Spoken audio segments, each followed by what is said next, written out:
Hello and welcome to Gub Farm.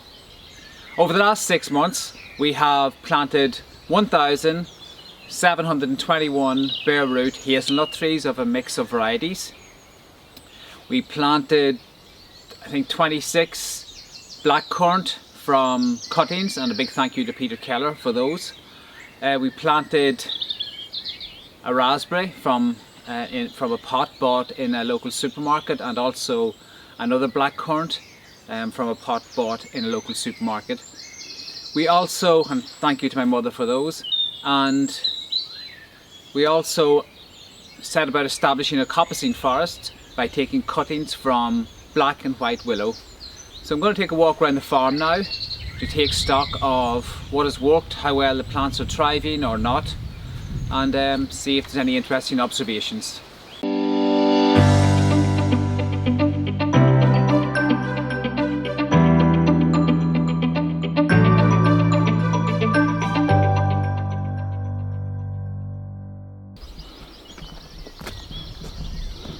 So let's check on some of the hazel.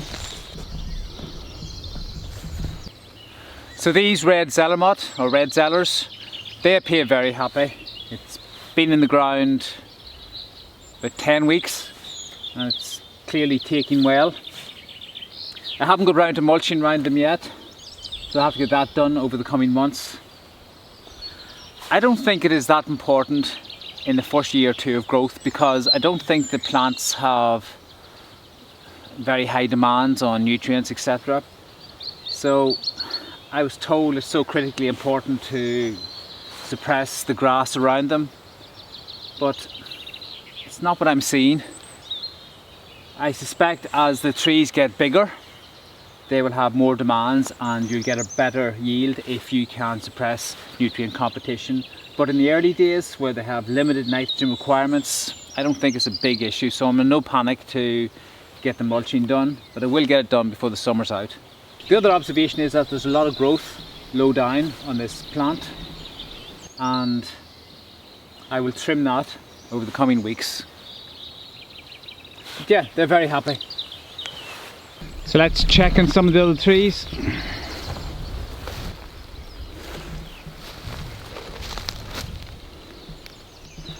And here's another Nottingham. It's established decent foliage. So this is Halls, and it appears to be doing okay. This is another Nottingham. So this field, that field and the other field, they are prone to frost. And I think we have evidence of frost damage on this Nottingham. But it's putting out foliage down below, so I think it'll be okay.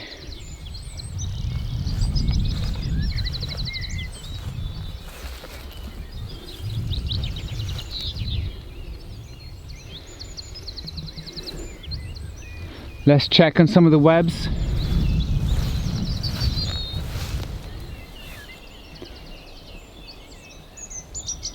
That looks healthy.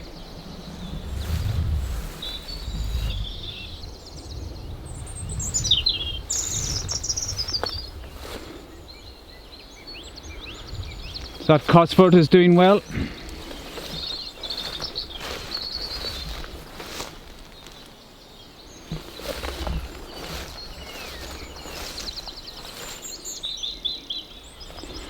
There's a mix of 2- and 3-year-old plants put into the ground, so don't necessarily judge them on size. Yeah, so the Cosford looks happy.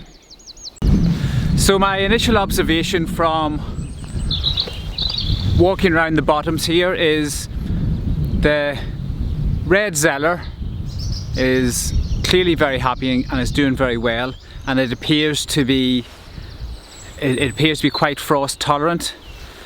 The Nottinghams aren't doing as well. They seem to have less vigour.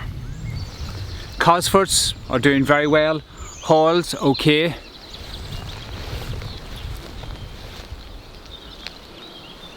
and the webs are fine. The webs have less vigour to them, but they appear to have, you know, decent foliage on them. Just more of a more compact tree. So I want to check in some of the wetter areas to see how the plants are doing. This ground it's wet, but it's not the wettest place I have. So I want to see how some of the trees are doing in some of the really wet spots to see if they're doing well.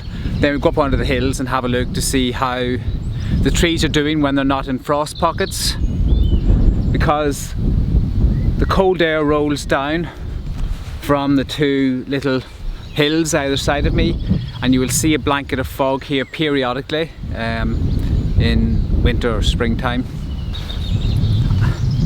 I'm just looking around to see if there's much clover in the fields, and there is some red and white clover growing, but not as much as I would like.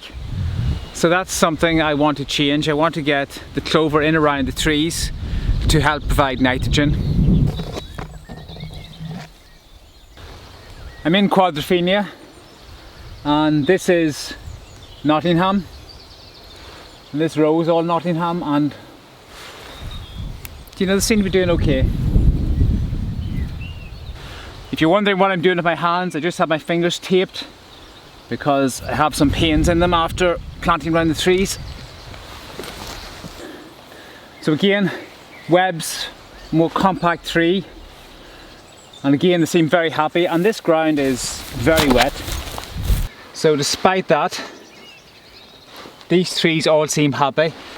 When I started planting or researching these trees, hazelnut trees, I was told I needed to have very dry ground, and that I'm not seeing that translate into results.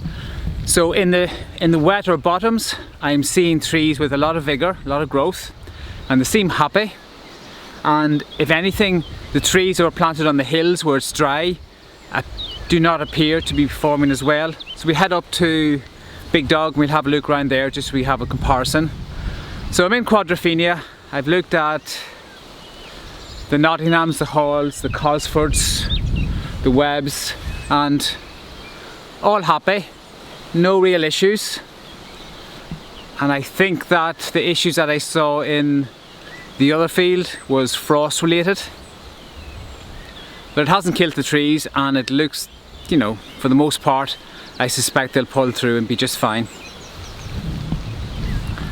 Just on that note, another observation is that hazelnut trees are hardy, at least here in my ground. You know, there was one that I hit with the topper and broke in half. I thought it was dead, and I was looking at it recently and it's coming back again. So I think if you have healthy soil and climatic conditions that are anyway suitable to their growth, they'll do just fine.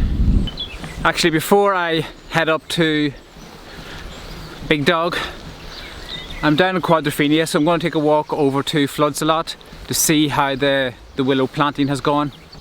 So these Sally trees, or willow, were planted from cuttings. So some have taken.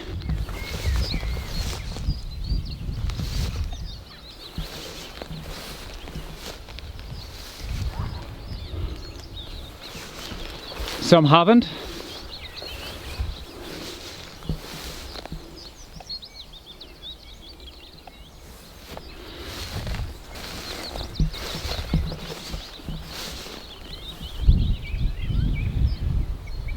So as you would expect, it's a real mixed bag, but it is working. So it looks like the Sally that took the best were the teardrops that I cut off. A white Sally at the top, because this outer row has got really good establishment. So I think a lesson learned from propagation is those teardrops, the branches that grow straight up on the Sally or the willow, they appear to have worked the best from taking cuttings.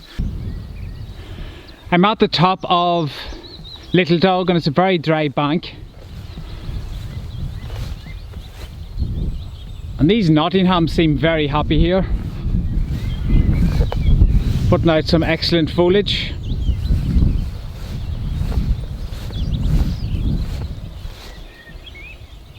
So Nottinghams are doing well in dry ground. In this next row we have EMOA1. Smaller foliage, plenty of it.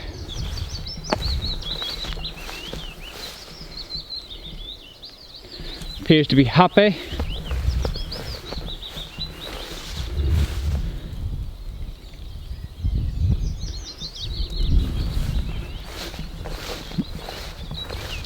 Here we have some webs. Let's see if the webs are doing better in dry ground. Nope, they're following the same pattern. They're a small, compact tree.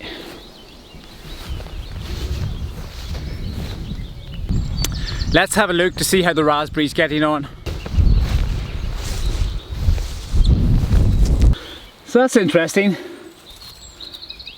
Initially the raspberry died back, but you can see a lot of new growth coming on it. So I think it went into shock or got damaged, who knows, but it's definitely coming back. So that raspberry looks like it's taken. That was a plant bought in a supermarket, a gift from my mother. I'm just going to check up on potted blackcurrant somewhere around here.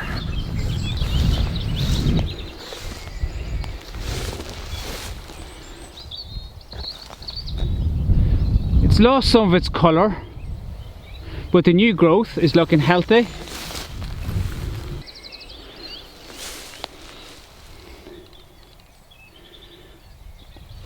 So this blackcurrant cutting in the other field has taken.